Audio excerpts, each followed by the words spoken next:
Bonjour à tous, je suis heureux de vous accueillir. Vous êtes déjà nombreux. Je prends la parole quelques instants, ce qui laissera aux retardataires le temps d'arriver. Je suis Yannick Perret, je suis le délégué régional de l'OPCO-EP en Île-de-France et par ailleurs également en charge du service développement, projet et partenariat qui porte les dispositifs cofinancés de notre OPCO. Donc, je le disais, vous êtes déjà extrêmement nombreux, ce qui confirme, si besoin était, l'intérêt sur le sujet qui va vous être présenté. Ce sont dans notre équipe Stéphanie Bess et Anouk Linquier qui sont en charge du déploiement du FNE, qui est un dispositif du ministère du Travail, du plein emploi et de l'insertion, qui vont assurer la suite de la présentation. Avant de leur céder la parole, je la conserve encore 30 secondes. Le déroulé va être le suivant, 1 heure à peu près de webinaire, 30 minutes de présentation et puis 30 minutes pour répondre à l'ensemble des questions que vous pourriez avoir. S'il devait en subsister quelques-unes, on vous fera un retour au terme du temps que nous sommes donnés. Il nous semblait également important de préciser qu'on est prêt. Vous avez dû entendre parler du FNE ces dernières années. Pour ce qui est de cette année, le lancement se fait avec un petit peu de décalage. On espérait pouvoir initier les premières actions, les premiers projets dès le mois d'avril. Il se trouve que les services de l'État ont eu besoin d'un petit peu plus de temps pour finaliser en fait l'ensemble des éléments nécessaires à une bonne gestion du Fonds national pour l'emploi. Mais ça y est, nous y sommes. Déjà une centaine de dossiers nous ont été déposés. Ils sont en cours d'instruction, si certains d'entre vous avaient déjà des dossiers en cours. Donc, nous sommes en train de les instruire. Et les premiers ont fait l'objet d'un engagement ces derniers jours. Donc, je vous souhaite une bonne présentation.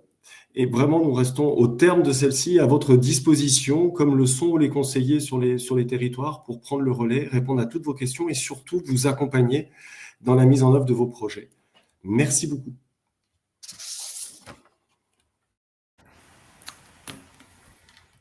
Bonjour à toutes et à tous, Stéphanie Bess. Donc, je vais d'abord, dans un premier temps, vous présenter rapidement OPCO-EP, les chiffres clés de l'OPCO-EP.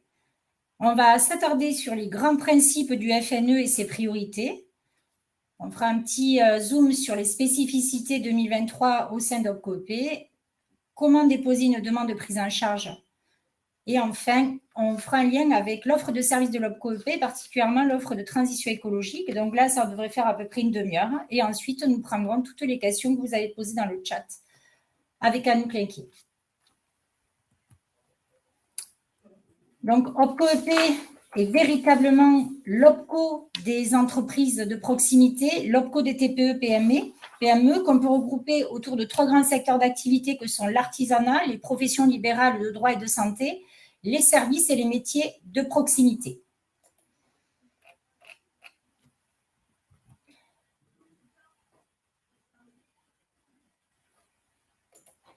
OPCO-EP, ce sont 53 branches professionnelles qui sont rattachées chez nous par convention collective, plus le secteur de l'interprofession. Alors, par secteur d'interprofession, ce sont les entreprises qui ne contribuent pas, qui n'appliquent pas une convention collective spécifique, mais dont l'activité se rapproche d'une des 53 branches OPCO-EP et qui contribuent, dont la contribution est versée à OPCO-EP.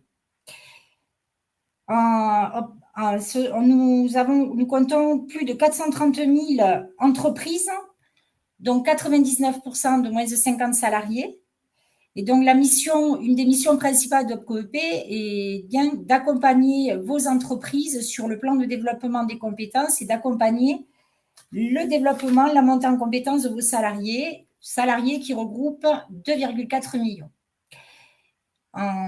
L'activité à côté du plan de développement des compétences, une activité essentielle, c'est qu'OPCO-EP est vraiment un promoteur de l'alternance et a financé en 2022 161 000 contrats d'apprentissage et plus de 179 500 si on compte les contrats de professionnalisation.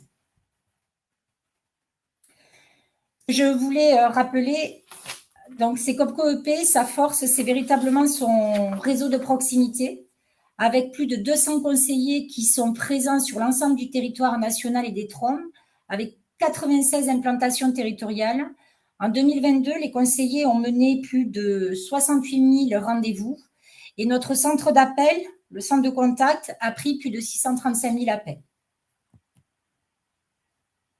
Donc, les grands principes du FNE, on rentre vraiment dans le cœur du sujet. Donc, le FNE qui est un fonds d'État qui est porté par le ministère du Travail, du Plein Emploi et de l'Insertion. Les objectifs qui ont été fixés, c'est d'assurer le maintien dans l'emploi, favoriser l'employabilité des salariés et d'accompagner les entreprises face aux mutations économiques. Entre 2020 et 2022, le FNE il a été fortement mobilisé. Il a été beaucoup mis en avant. Il était encadré par un régime qu'on dit d'exception dans le cadre qui a été possible dans le cadre de la crise sanitaire, de la crise économique. Et ce régime, il permettait aux entreprises d'avoir une prise en charge jusqu'à 100% du coût du projet. Ce régime d'exception, il a pris fin en juin, le 30 juin 2022. Aujourd'hui, on parle véritablement donc d'un FME transformé puisque son objectif, c'est de s'inscrire dans une politique de croissance durable. On n'est plus dans une situation de crise. Et donc, le FNE a été recentré sur l'adaptation des compétences de salariés avec des transitions. Vous avez dû en entendre parler, la transition écologique, la transition alimentaire agricole et la transition numérique. Et également l'accompagnement des deux grands événements sportifs qui vont se dérouler en France, que sont la Coupe du monde de rugby 2023, Jeux olympiques et paralympiques d'été 2024. Le FNE, c'est un dispositif qui est très encadré. Les OPCO, indirectement les entreprises et les organismes de formation vont faire l'objet de contrôles des services de l'État et de la Commission européenne, et ce, bien souvent, 2 à 3 ans après la fin de réalisation des actions de formation. Les contrôles s'effectuent sur la base de dossiers qui sont échantillonnés par un auditeur mandaté par le financeur, donc en l'occurrence les services de l'État et la Commission européenne. Donc, tout d'abord, le FNE, il s'inscrit bien dans le cadre du Code du travail et de la loi relative à la formation professionnelle. Dans le Code du travail, il précise notamment que l'OPCO y veille aux tarifs pratiqués. Ce qui veut dire que ce point, qui est notamment rappelé dans la convention que nous avons signée avec les services de l'État, que nous avons signée en août, on va vous demander à vous aussi d'être vigilants au regard des coûts que vous proposent certains organismes de formation. Ensuite, par rapport au Code du travail, je voudrais vous faire un rappel concernant les formations qui seront suivies hors temps de travail. Un salarié peut suivre une formation hors temps de travail dans le cadre du FNE formation, mais la règle, c'est que le temps passé en formation dans le cadre du plan de développement de compétences de l'entreprise, c'est du temps de travail effectif, et donc ça donne lieu au maintien de la rémunération. Donc, normalement, la formation doit se dérouler pendant le temps de travail. Cependant, quand même, le Code du travail a donné un petit peu de souplesse, à savoir qu'un salarié peut suivre la formation hors temps de travail, mais dans la limite de 30 heures par an. Et en plus, votre entreprise, si elle est dans cette situation, elle doit recueillir un accord écrit du salarié dans lequel il accepte de suivre la formation hors temps de travail. Et pour en revenir plus précisément au FNE, cela signifie que dans ce cas, dans une situation où vous avez un salarié qui va suivre la formation hors temps de travail, vous ne pouvez pas prétendre à une prise en charge sur les coûts de rémunération. Ensuite, on a évidemment un texte qui est spécifique au FNE, qui est l'instruction DGEFP qui est parue le 21 avril 2023. Ce texte y pose le cadre général. Et il laisse également la possibilité aux OPCO d'ajuster les critères de prise en charge par décision du conseil d'administration. Ce qui explique que si vous avez pu entendre que certains OPCO n'appliquent pas forcément les mêmes prises en charge, que ce soit sur notamment les coûts pédagogiques et les frais annexes, frais d'hébergement, restauration et déplacement. Je vais passer la main à Anouk Lenquier, qui va vous parler d'un troisième texte réglementaire qui est incontournable lorsqu'on parle du FNE, qui est le RGEC, le régime général d'exemption par catégorie. Donc, Anouk, à toi la main. Oui. Bonjour à toutes et à tous. Donc oui, le RGEC, donc le régime général d'exemption par catégorie, donc déclare certaines catégories d'aides comme compatibles avec le marché commun, en application des articles 107 et 108 du TFUE, donc du traité sur le fonctionnement de l'Union européenne. Donc ce régime reprend l'intégralité des aides d'État que la Commission européenne considère comme n'affectant pas la libre concurrence. Donc ça va servir à réglementer les aides publiques qui sont attribuées pour garantir la concurrence entre les opérateurs des États membres. Donc, en vertu de ce régime, on a deux principes à appliquer très strictement au regard de l'aide publique. Donc, le premier principe, c'est le principe d'incitativité. Il implique « je n'aurais pas pu faire mon projet de formation si je n'avais pas eu cette aide ». Donc, on doit respecter une chronologie. Donc, à savoir, dans un premier temps, on exprime un besoin en formation.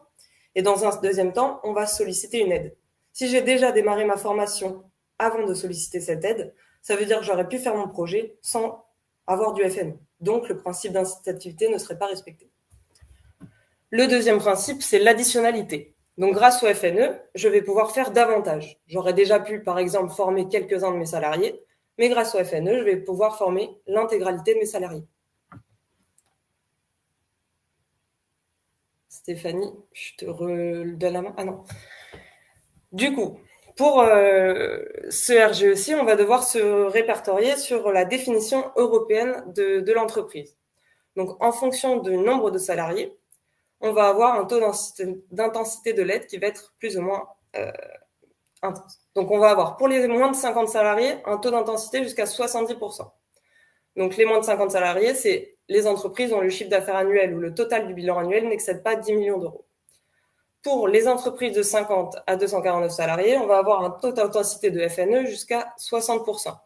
Donc, c'est pour les entreprises dont le chiffre d'affaires annuel n'excède pas 50 millions d'euros ou dont le total du bilan annuel n'excède pas 43 millions d'euros. Pour les plus de 250 salariés, c'est toutes les entreprises qui ne rentrent pas dans les catégories 1 et 2. Donc, il faut savoir que lorsqu'une entreprise appartient à un groupe, il faut prendre en compte l'intégralité des effectifs cumulés. Donc, pour ça, vous inquiétez pas, vous pourrez consulter votre conseiller qui pourra vous accompagner sur ces questions et pour vous assurer que vous prenez bien en compte le bon effectif de l'entreprise. Je pense que Stéphanie, je te redonne la main. Je reprends la main. Donc, vous avez dû en entendre parler, le FNE 2023, le FNE renouvelé, il s'appuie sur 4 priorités, 2 thématiques, à savoir la transition écologique et énergétique, les transitions alimentaires et agricoles, les transitions numériques, et donc, on l'a déjà vu, les 2 grands événements sportifs internationaux.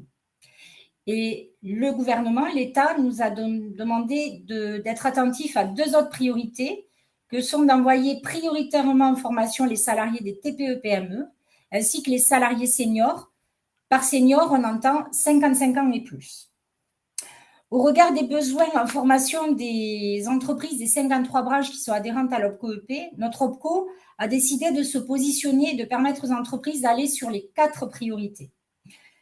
Et notre mission par rapport aux priorités transverses que sont les TPE-PME, les seniors, eh bien, c'est de vous informer et de vous accompagner pour impulser un maximum de départ en formation de salariés seniors afin de maintenir leur employabilité. Donc, lorsque vous rencontrerez votre conseiller, je pense qu'il va vous apporter, vous aurez un échange à ce sujet-là sur la partie senior. Quelles sont les entreprises éligibles? Toutes les entreprises qui relèvent du champ d'intervention d'OPCO-EP, donc des 53 branches, sont éligibles. Avec quand même une exception, ce sont les entreprises en difficulté, notamment les entreprises qui sont en redressement ou liquidation judiciaire, ou les entreprises les salariés des entreprises qui sont dans le cadre d'un plan de sauvegarde de l'emploi. Donc, il y a un dossier de demande de subvention qui est spécifique. Dans le cadre de ce dossier, votre entreprise va devoir justifier qu'elle est véritablement dans une situation de transition écologique, numérique et alimentaire ou agricole, et qu'elle a impérativement besoin de former ses salariés pour accompagner ce changement. Donc, l'argumentaire que vous allez écrire, il doit justifier chacune des actions de formation pour laquelle vous allez demander une aide de l'État, une subvention au titre du FNE Formation. Chaque situation d'entreprise, elle est vraiment unique et elle va être analysée au cas par cas avec votre conseiller qui est là pour vous accompagner du montage de la demande, du montage jusqu'au dépôt de la demande. Je dirais même qu'au sein d'une même enseigne, la situation de l'entreprise, elle peut varier en fonction de la situation géographique, par exemple, ou bien encore en fonction d'un historique. Donc, un argumentaire, il ne peut pas être strictement dupliqué d'un établissement à l'autre. Du moins, dupliqué strictement. J'ai bien dit strictement. Quels sont les stagiaires éligibles? Quels sont les salariés éligibles? Donc, tous les salariés sont éligibles, à l'exception des salariés que vous avez embauchés en contrat d'alternance, contrat de professionnalisation ou contrat d'apprentissage. Et évidemment, les salariés appelés à quitter l'entreprise dans le cadre d'un plan de sauvegarde de l'emploi ou d'une rupture conventionnelle collective. Par stagiaire, on entend salarié de l'établissement qui dépose la demande de subvention qui va être bénéficiaire de l'aide. Salariés au sens de la sécurité sociale. Un petit rappel, les dirigeants non salariés ne sont pas éligibles au titre du FNE Formation. Les collaborateurs sous statut profession libérale ne sont pas éligibles au FNE Formation. L'exemple de l'immobilier, les agents commerciaux indépendants ne sont pas éligibles. Les fonctionnaires et les salariés intérimaires. Concernant les salariés sous contrat à durée déterminée, en CDD, ils restent éligibles, mais par contre, l'entreprise, elle va s'engager à maintenir le salarié sous contrat de travail pendant toute la durée de formation. Si cet engagement n'est pas respecté, votre entreprise va prendre le risque d'un reversement des fonds, d'un reversement de l'aide. Le parcours de formation, la formation en elle-même, elle est limitée à 12 mois maximum. Donc, par exemple, si vous avez une formation qui commence le 2 octobre 2023, quoi qu'il en soit, elle ne pourra pas se terminer au-delà du 1er octobre 2024. Et on a une date limite de fin de formation qui est le 31/12/2024. Et ce qui est important, c'est que la date de l'accord de prise en charge de l'OPCO, il va marquer le début du parcours de formation. Vous n'êtes pas censé avoir démarré l'action d'information sans avoir obtenu l'accord de votre OPCO, l'accord de financement, par rapport principalement au respect du principe d'incitativité. Concernant l'accompagnement des grands événements sportifs, le parcours de formation, il doit se terminer avant que l'événement sportif ait commencé.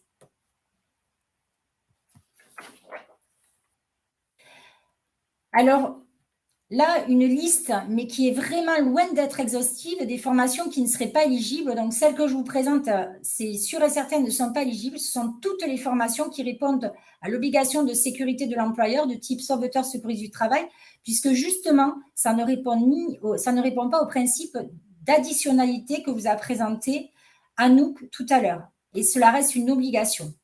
Les formations relatives à la prévention des risques professionnels, tout ce qui est bureautique, Word, Excel, PowerPoint, etc., ne rentre pas au FNE. Dans le cadre de la transition numérique, ce n'est pas du tout éligible. Après, vous connaissez les permis B, CD, tout ce qui est FIMO, FCO dans le transport et les CACES sur la manutention. Les dates clés du FNE formation. Donc, pour OPCO-EP, la prise en charge n'interviendra que pour les formations qui auront démarré à compter du 1er juillet 2023. Et pour les prises en charge à compter du 1er juillet 2023, toujours pareil, c'est sous réserve du respect de l'éligibilité de votre demande. Quoi qu'il en soit, toutes les demandes complètes devront être déposées au plus tard auprès des OPCO-EP sur vos espaces Mes services en ligne au 30 novembre 2023. On va le voir tout à l'heure, la prise en charge n'intervient qu'à hauteur de 50, 60, 70% de votre projet, ce qui signifie qu'il va y avoir un appel de fonds, un versement volontaire, une contribution de votre part pour couvrir le projet jusqu'à 100%. Nous avons jusqu'au 15 décembre pour vous envoyer les appels de fonds et les avoir réceptionnés grand maximum au 22/12/2023. Au-delà du 31-12, nous ne pourrons plus engager aucun dossier au titre du FNE formation. Je vais insister sur les appels de fonds. Dès lors que vous aurez reçu un appel de fonds, on va vous inviter, si vous voulez recevoir l'accord très vite de prise en charge, il va falloir que vous nous adressiez, que vous versiez les fonds au plus vite, de sorte que vous ne soyez pas pénalisés, puisque tant qu'on ne vous sortira pas l'accord, tant que on n'aura pas réceptionné votre appel de fonds. Et la date limite de fin des paiements de toute action confondue, ça sera bien le 31 janvier 2025, sachant qu'en janvier 2025, on devrait être sur la régularisation des actions de formation qui se seront déroulées en fin d'année, novembre-décembre 2024.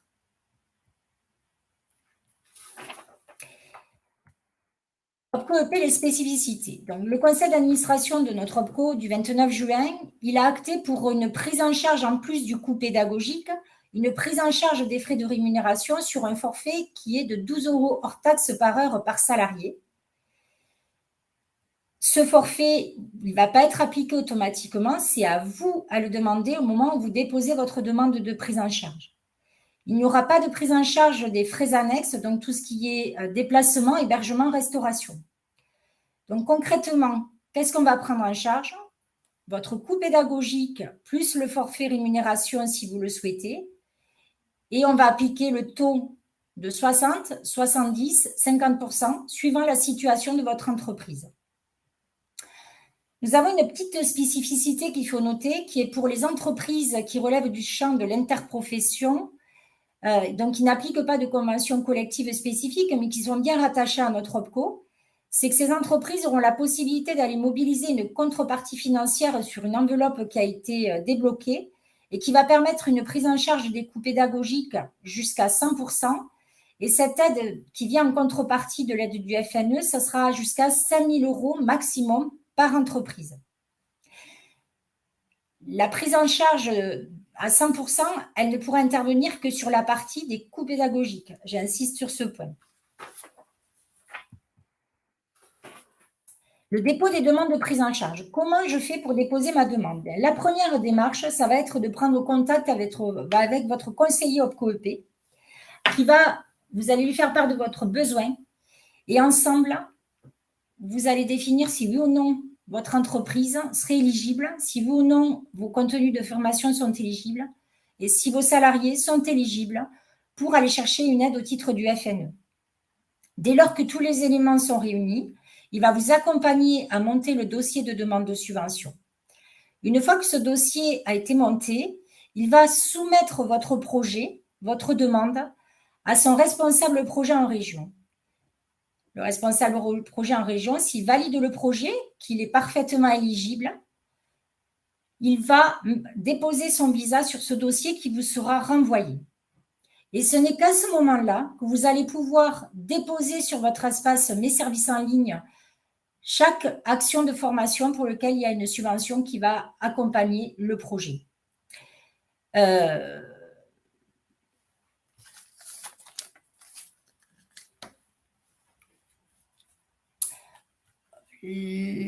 Le dépôt des demandes complètes de prise en charge, donc on l'a redit, ça sera au 30 novembre 2023. Quand on dit demande complète, c'est le dossier de demande de subvention qui a été visé par le responsable projet, ainsi que les pièces afférentes. On va de suite passer à la diapo suivante pour vous recenser les pièces. Donc, le fameux dossier de demande de subvention, dûment complété, daté, tamponné, signé. Daté et signé avant l'accord de prise en charge, évidemment, avant que l'action de formation ait démarré. Et ce dossier de demande de subvention, il est téléchargeable sur le site internet de OPCO-EP.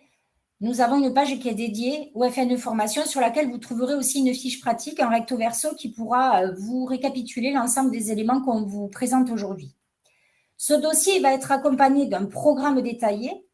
Et là, je vais en profiter pour vous rappeler que l'organisme, le prestataire de formation avec lequel vous allez travailler doit impérativement être certifié Calliope. Je pense qu'aujourd'hui, vous connaissez tous Calliope. Vous le savez, si l'organisme n'est pas certifié Calliope, en aucun cas, de toute façon, peu importe le financement, l'OPCO ne peut prendre en charge vos actions. Ensuite, il devra être accompagné d'une proposition commerciale, d'un devis ou une convention. Au moment du dépôt de la demande, le devis, la convention ne sont pas signés parce que si vous signez la convention, si vous le renvoyez à l'organisme de formation, ça veut dire que quoi qu'il en soit, vous vous êtes engagé auprès de l'organisme de formation et s'il y a un refus de prise en charge, vous vous êtes déjà engagé dans le cadre de votre relation privée avec l'organisme de formation à réaliser la formation. Ensuite, vous devrez joindre le bulletin de salaire des salariés concernant le mois qui précède votre dépôt de la demande de prise en charge. Pourquoi le bulletin de salaire? Parce que l'État, le financeur, nous impose de vérifier que le stagiaire est bien salarié, que le stagiaire sera bien en poste pendant les dates de formation et que ce stagiaire, ce salarié, il est bien rattaché au numéro SIRET de l'entreprise qui dépose la demande d'aide. Et je vais en profiter aussi pour, une fois de plus, attirer votre attention. Il vous faut être vigilant sur les coûts de formation qui pourraient être appliqués par le prestataire de formation. Sachez que nous, au moment de l'instruction, nous allons regarder le coût horaire pratiqué. Si nous considérons que le coût est excessif, nous pourrons refuser votre demande de prise en charge.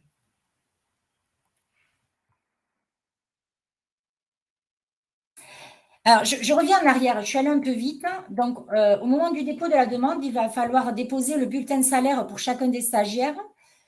Exception pour les salariés qui n'ont pas encore intégré l'entreprise, les nouvelles recrues, mais qui seront en poste au moment de la formation. Donc, vous avez quand même clairement identifié, qui ont déjà été recrutés, pour lesquels vous pourrez fournir une attestation. Alors là, il y a une erreur.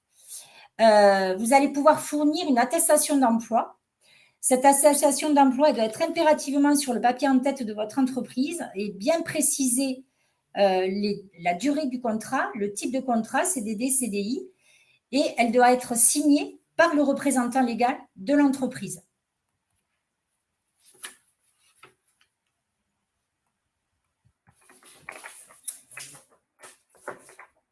Au moment du règlement, donc l'action de formation s'est réalisée. Quelles sont les pièces qui devront être fournies pour pouvoir payer la prestation de formation? Donc, évidemment, les attestations de formation nominatives, donc une par salarié, ou alors les feuilles d'émargement signées par demi-journée par les stagiaires et le formateur. Vous en avez déjà l'habitude. Dans le cadre de formation qui serait réalisée à distance, les relevés de connexion pourraient vous être demandés également. Si vous avez mis en place la subrogation de paiement, c'est-à-dire que l'OPCO va payer directement l'organisme de formation,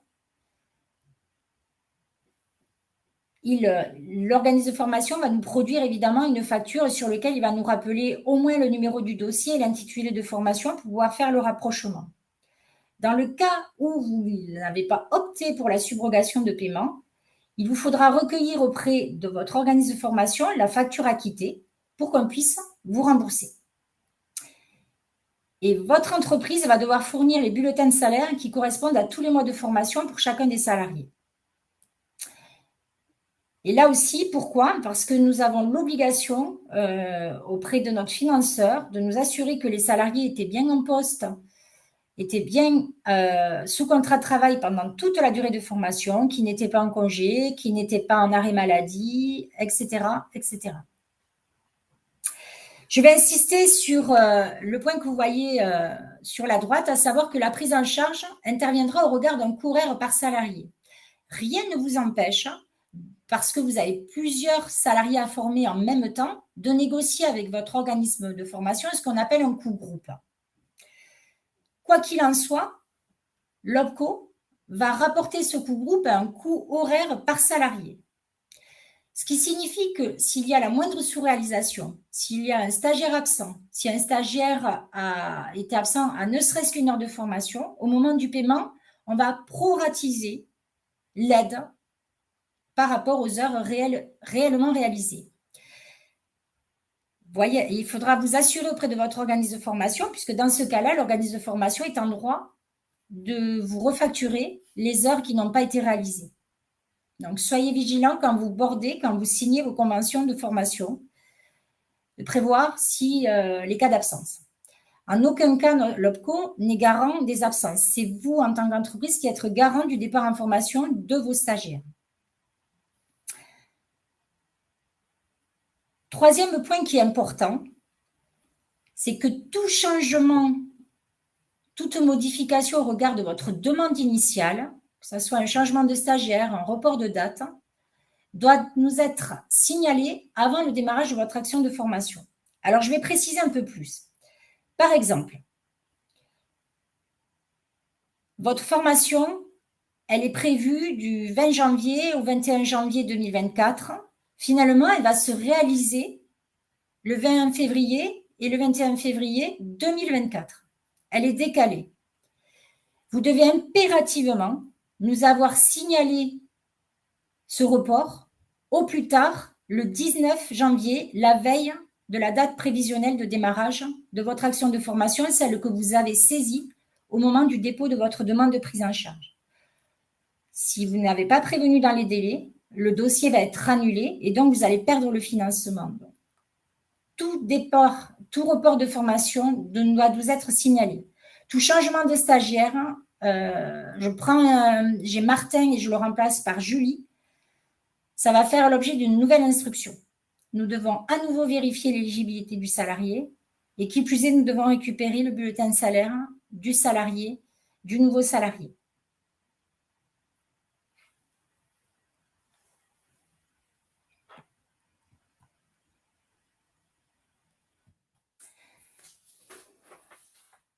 Alors, OPCO-EP a mis en place depuis la loi climat et résilience qui a été promulguée en août 2021, la transition écologique est devenue un axe stratégique à part entière de notre OPCO.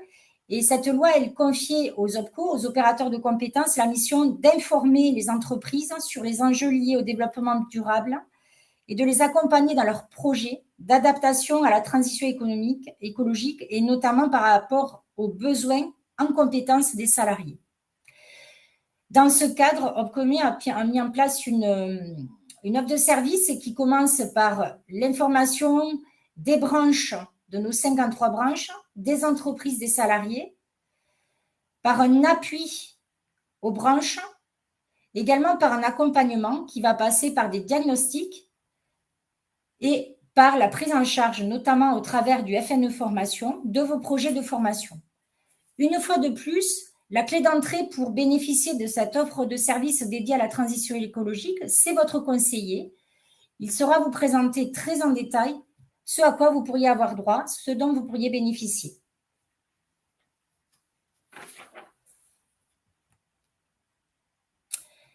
D'ailleurs, donc il y a un webinaire à destination des entreprises qui va être dédié et à vous présenter cette offre sur la transition écologique et énergétique. Ça sera le 3 octobre. Les invitations n'ont pas encore été lancées. Vous recevrez très certainement les invitations dans les prochains jours. Alors, n'attendez pas, j'ai envie de dire, contactez votre conseiller. Sur le lien, c'est-à-dire sur le site opcoep.fr, vous avez une page contact avec la carte de France. Vous cliquez sur la carte de France et vous avez accès à votre conseiller. Vous avez les coordonnées de votre conseiller. Donc, je pense qu'on en a terminé pour cette présentation. Et ce qu'on vous propose, c'est de prendre les questions qui ont été posées dans le chat et d'essayer d'y répondre au fur et à mesure. Donc, je vais de suite consulter le chat. Anouk. Oui.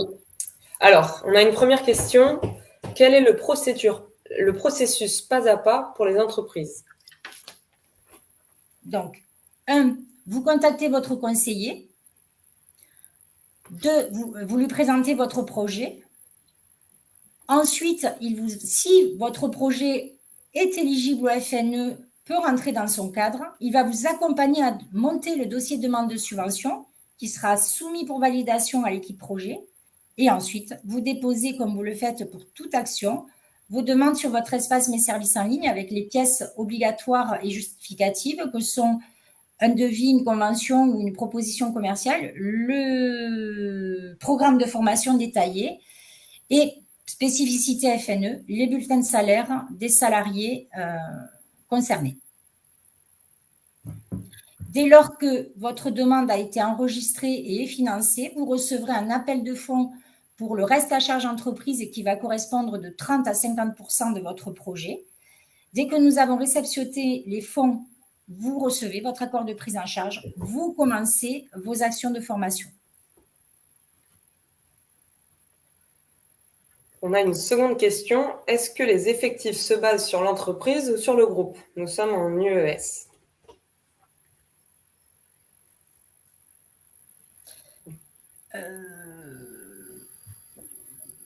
Là, il faut voir, il faut vraiment regarder au cas par cas. Donc, c'est votre conseiller qui va vous aider à calculer l'effectif à retenir pour la demande de subvention FNE. Si nous vous présentons un dossier sans senior, est-ce que le dossier peut être refusé? Non. Les seniors, c'est un objectif collectif, tout OPCO confondu, que l'on doit atteindre. Effectivement, si vous n'avez pas de salarié senior pour votre demande, ça ne sera pas un motif de refus, pas du tout. Suite à une demande de prise en charge, sous combien de temps en moyenne les demandes sont validées ou rejetées? Donc, c'est difficile de vous donner un délai précis parce que on n'en est pas les seuls dépendants. Tout dépendra aussi de votre réactivité par rapport à l'appel de fonds qui vous sera adressé si le dossier est validé, puisque ce n'est qu'après avoir réceptionné votre appel de fonds, l'avoir enregistré, qu'on va pouvoir éditer les accords de prise en charge. Quoi qu'il en soit, au sein de nos équipes de production, le traitement du FNE formation, c'est une priorité. C'est des dossiers qui vont être traités de manière prioritaire, et nous devons avoir impérativement engagé tous nos dossiers au plus tard le 22 décembre 2023, quoi qu'il en soit, puisque c'est l'engagement que nous avons pris auprès des services de l'État. Et si on n'a pas pu engager les demandes à cette date, ça sera terminé, l'enveloppe sera fermée. Avez-vous des exemples de formations éligibles? C'est très difficile de répondre puisque c'est du cas par cas. C'est le contenu de un titre de formation, un intitulé ne veut rien dire. Il faut vraiment rentrer dans le contenu de formation. Ce qu'il faut retenir, c'est que votre projet de formation, il doit accompagner une transformation notable, soit numérique, digitale, soit écologique, soit alimentaire de votre entreprise. Le contenu de formation doit véritablement servir ce projet. Il doit y avoir un avant, vos salariés, les compétences de vos salariés avant et après la formation doivent avoir permis d'accompagner et de suivre cette évolution. Le taux s'applique sur les salaires. Le taux s'applique-t-il sur les salaires? Sur le forfait de 12 €. Donc, c'est 12 € fois 50, 60 ou 70%. On prend d'un côté le coût pédagogique, par exemple 1 000 €. On va partir du principe que vous avez un coût à 70%, donc ça fait 700 € qui vont être alloués en subvention. De l'autre côté, vous avez un salarié à 12 €, donc 12 fois 60, donc 70, ça doit de 14, 84 €. Et on va appliquer 70% des 84 € en subvention. Quel est le coût plafonné autorisé? C'est-à-dire, est-ce qu'il y a un plafond maxi par entreprise pour aller chercher une aide? Il n'y a pas de coût maximum par entreprise. Simplement, pour toutes les entreprises qui déposeraient une demande d'aide dont la subvention serait supérieure ou égale à 500 000 €, nous devons obligatoirement faire une déclaration auprès de la Commission européenne. Voilà. Mais il n'y a pas de coût plafond. Une formation pour un logiciel déjà présent dans l'entreprise peut-elle être prise en charge? Il s'agit d'un nouveau salarié qui doit être formé sur ce logiciel pour être efficace, les autres salariés ayant déjà été formés. Bien non, ça ne va pas être éligible parce que ça va être considéré comme de l'adaptation au poste. Les formations obligatoires ainsi que les formations de pure adaptation au poste ne sont pas éligibles au FNE. Et en plus, ça veut dire donc le fameux principe d'incitativité, d'additionnalité, vous faites déjà. Donc, ça ne sera pas éligible. Et en plus, ça n'accompagne pas une transformation digitale de votre entreprise. c'est de l'adaptation au poste. Donc, dans cette situation-là, ça ne sera pas éligible. Les entreprises faisant partie du secteur de l'assainissement peuvent-ils faire une demande de subvention auprès du FNE? Mais c'est une branche qui relève d'OPCO-EP. Donc, oui, vous pouvez prétendre à une aide au titre du FNE en passant par votre conseiller OPCO-EP. Mais après, tout dépendra de votre projet et du contenu de vos formations. La subrogation n'est donc pas obligatoire. Certains OF refusent la subrogation. Alors, concernant la subrogation, effectivement, la subrogation de paiement n'est absolument pas obligatoire. Par contre, les conseillers vont l'encourager auprès de vos entreprises parce que concrètement, ça va simplifier les démarches administratives pour l'entreprise. C'est un service qu'on vous rend. Donc, ça nous paraît évident que ça peut être un avantage. Et puis surtout, ça vous évite une sortie de trésorerie supplémentaire puisque vous avez versé le versement volontaire. Et une fois que c'est fait, c'est nous qui allons payer en direct l'organisme de formation et non pas lui qui va vous facturer pour qu'après, vous veniez vous faire rembourser auprès de nous. Donc, il nous semble que c'est essentiel, particulièrement dans vos entreprises et les TPE, de ne pas avoir de sortie de trésorerie supplémentaire.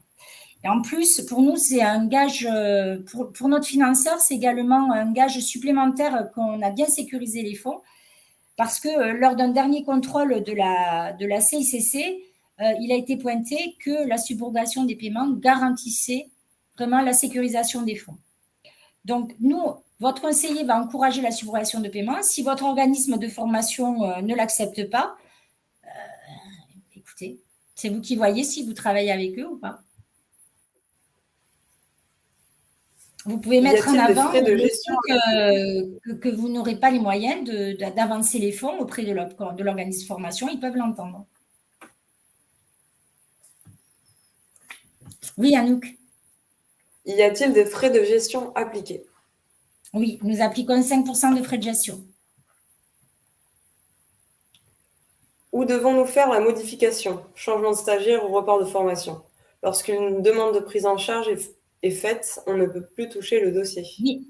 Non, vous le signalez, vous passez par votre conseiller et vous le lui signalez par écrit, par mail.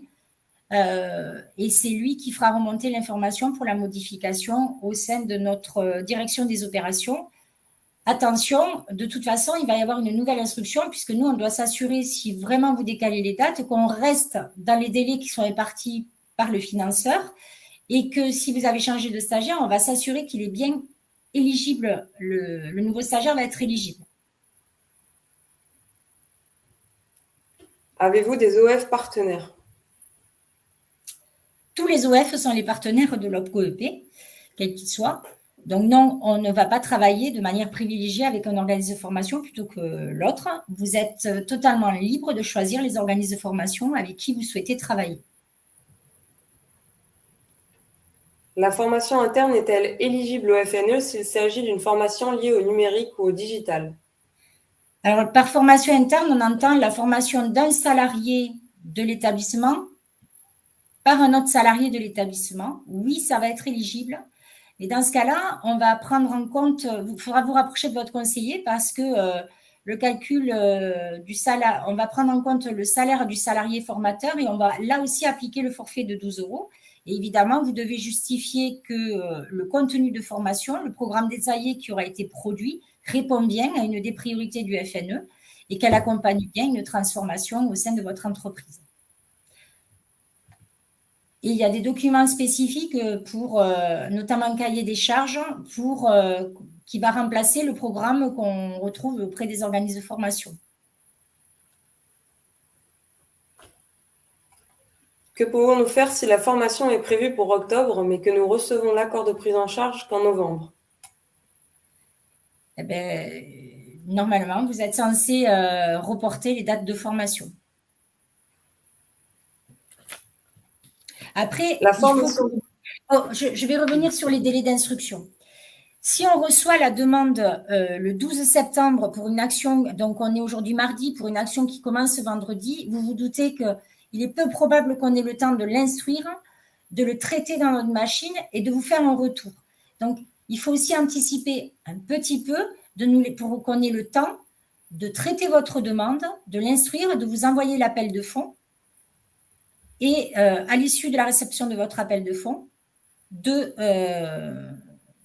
vous envoyer l'accord. Donc, prévoyez un délai minimum entre le moment où vous en parlez avec votre conseiller et le moment où vous prévoyez de démarrer l'action de formation. Prévoyez à minima 15 jours, voire 3 semaines, un mois. Donc, voyez avec votre organisme de formation pour décaler les dates un maximum. Et je vais préciser autre chose parce que je ne l'ai pas dit. La formation, elle peut se dérouler tout ou partie en 2024. Voilà. Ce n'est pas impérativement une formation qui doit avoir démarré en 2023. En lien avec la question suivante, la formation peut-elle démarrer en 2024 tant que le dossier est engagé avant le 30 novembre 2023? Bah, tout à fait. Peut-on faire plusieurs demandes? Oui, bien sûr. Une formation en classe virtuelle peut-elle être prise en charge? Oui, donc je ne l'ai pas précisé, mais ça peut être en présentiel, en distanciel, en mixte.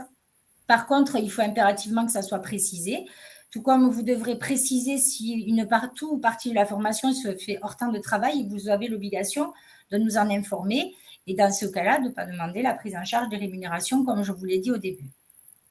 Donc, toutes les modalités pédagogiques sont acceptées dans le cadre du FNE formation.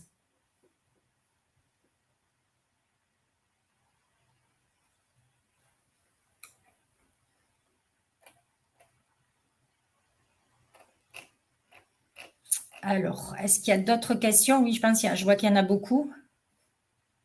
Les formations, je vois, les formations sont uniquement sur les 3 grandes priorités. Ah oui, exclusivement. Voilà, c'est les conditions pour accéder au FNE formation, c'est de répondre à une des 3 priorités, plus éventuellement l'accompagnement des grands événements sportifs.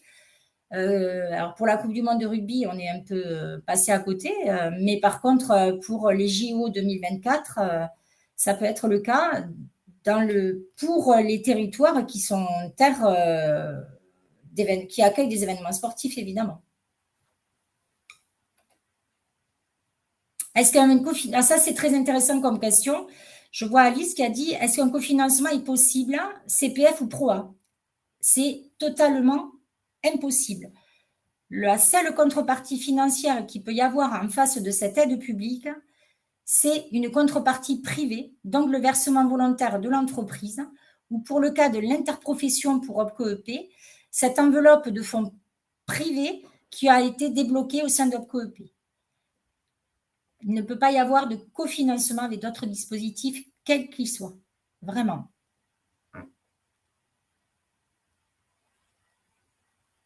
Le reste à charge est à régler à l'OPCO, donc oui, c'est pour ça que je vous parlais d'un appel de fonds sous forme de versement volontaire. Désolée Stéphanie, j'ai été déconnectée. Il n'y a pas de souci, j'ai pris le relais. Le tableau de dossier FNE, il faut mettre le nombre d'informations pour le groupe à former ou par stagiaire. Alors, attendez. Il faut mettre le nombre de formations pour le groupe à former ou par stagiaire.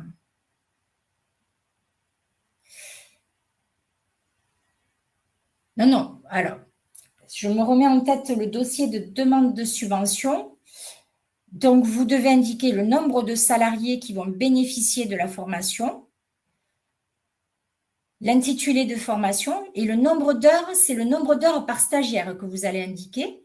Et du coup, le coût total pour l'ensemble des stagiaires. Après, sur ces questions-là, il ne faut pas hésiter. De toute façon, le contact avec votre conseiller, c'est un passage obligé. Aucune demande de subvention FNE ne sera validée sans qu'il y ait eu un échange, un rendez-vous avec votre conseiller.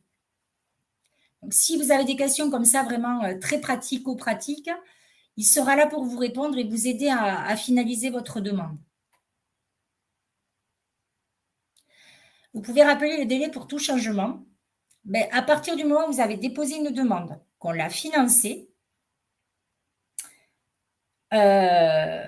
si la date de formation est prévue de démarrage, quand vous avez saisi votre demande le 15 décembre, vous avez jusqu'au 14 décembre grand maximum pour nous prévenir que les dates de formation sont reportées.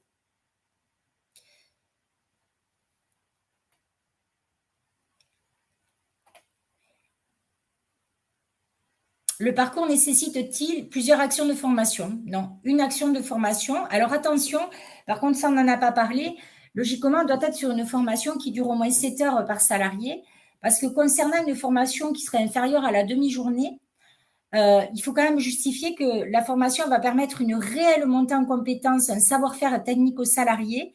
Et peut-être qu'on va pouvoir considérer que sur 2 à 3 heures de formation, on va être plus sur de l'information, de la sensibilisation à un sujet qu'à une véritable action de montée en compétences et de formation professionnelle du salarié. Donc, voilà. Après, il n'y a pas de durée minimum, il n'y a pas de durée maximum. La durée maximum, c'est 12 mois maximum. Quand je dis durée maximum en heure, il n'y a pas de durée maximum en heure. Peut-on regrouper plusieurs formations dans un seul dossier de demande de subvention? Oui. Oui, oui, tout à fait.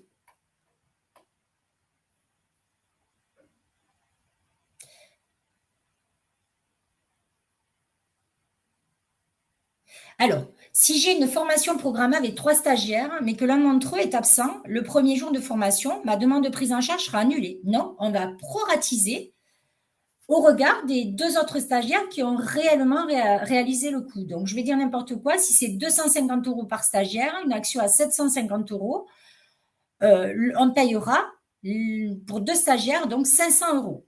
C'est proratisé. Mais ça n'annule pas votre action de formation dans sa globalité. Évidemment, ça va de soi, il faut de suite nous prévenir dès lors que vous avez un stagiaire qui va être absent.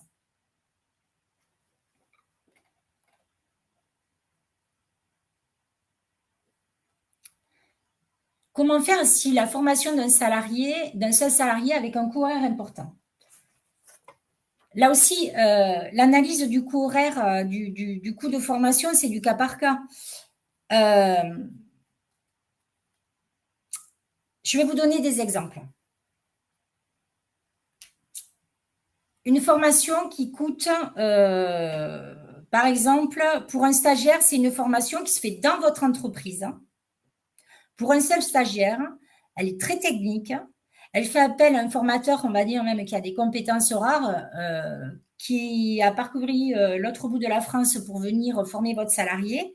On va être à 100 € de l'heure multiplié par 7 heures de formation, c'est-à-dire à une journée. 700 €, ça n'a rien d'un coût excessif. Ça va être totalement justifié. Par contre, à l'inverse, on va avoir, je dis n'importe quoi, un coût de 60 € par heure par salarié.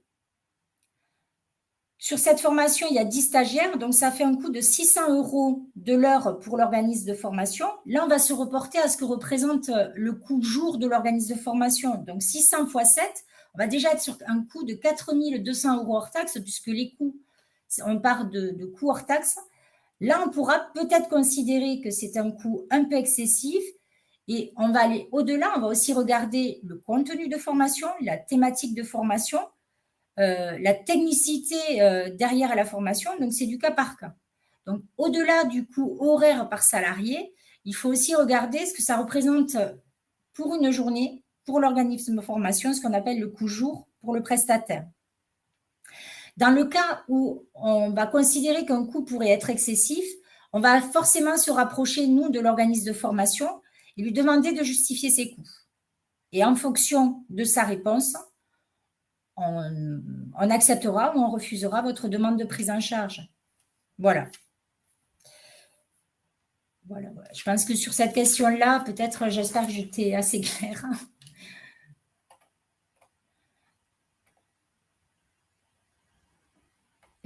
Pouvez-vous rappeler les 3 axes prioritaires? Donc, transition écologique et énergétique, transition alimentaire et agricole et transition numérique.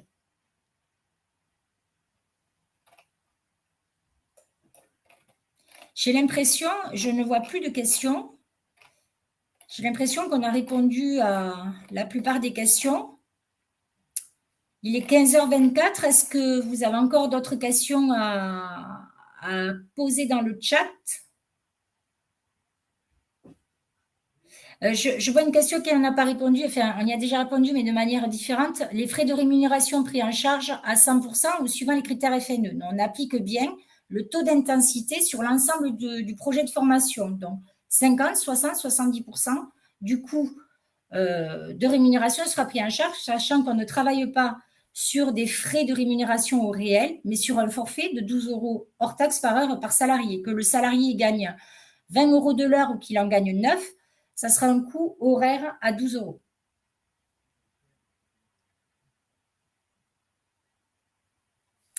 Je vois une question de Marine. J'emploie moins de 250 salariés, mais j'ai un CA de plus de 50 millions d'euros. La prise en charge est donc de 50 et pas de 60%. Alors là, ça dépendra effectivement de l'effectif total de votre entreprise. Les conseillers ont à disposition un simulateur qui permettra de déterminer précisément si vous êtes sur 50 ou 60% du taux d'intensité de l'aide publique. Là, comme ça, peut-être je vous dirai une bêtise, donc je préfère que vous vérifiez ça avec votre conseiller.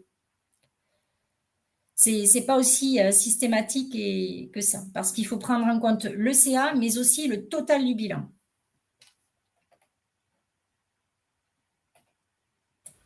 Stéphanie, je me permets aussi de rappeler que vas-y. toutes les questions sur les contenus de formation, il faudra passer par le conseiller.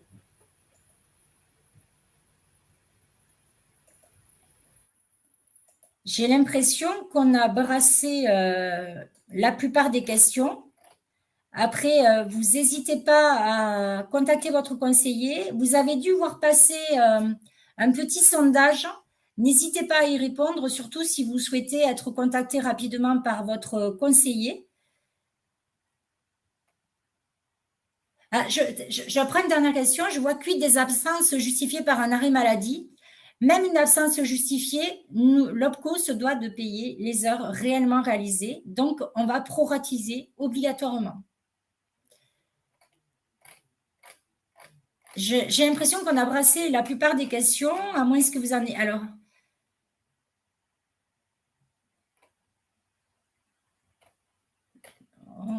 donc voilà, écoutez, puisque le temps qui nous est imparti, on arrive au bout, il est 15h27. Si vous n'avez pas d'autres questions, on va clore cette rencontre.